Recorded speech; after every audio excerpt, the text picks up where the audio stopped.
So, sanity. There's a lot of ideas about Christians being insane. You see it on YouTube videos. You see it, like street preachers are called crazy. Um, Atheists will call Christians crazy a lot of the time, and like you know, unintelligent, and that simply validates what the word of what the Bible says. The preaching of the cross is foolishness to them that perish. Um, but those words are just you're insane is thrown out there as if just carelessly because no one really puts any thought into that. Because what does it mean to be insane? It's the opposite of being sane. So we have to know what the word sane means. What is sanity? And if you look it up on Webster's literally says it's the quality of having a sound mind. And so in 2 Timothy 1:7 it says right here, God has not given us the spirit of fear, but of power and of love and of a sound mind.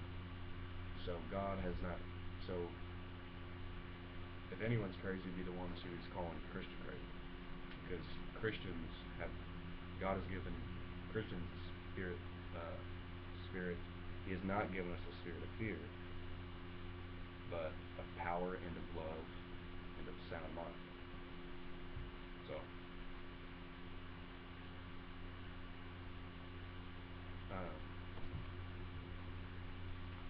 and so that's what I want to say. If encourage those of you who are Christians who have shared your faith and you've been called crazy. Just remember that Paul was called crazy also. Jesus was called crazy. Jesus was called, uh, you know, he's mad. He was called mad by people. And Paul, he stood in front of a leader, and the leader, it was Festus, his name was who Paul stood in front of, and Festus called him crazy. So know that if you're called crazy, that God has not given you the spirit of fear, but of power and of love and of a sound mind. You have a sound mind.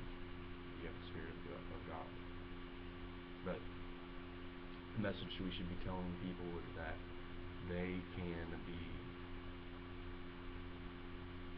can have their sins washed away by only one thing, and that is relying upon the cross of Jesus Christ and Him crucified and His blood shed at Calvary.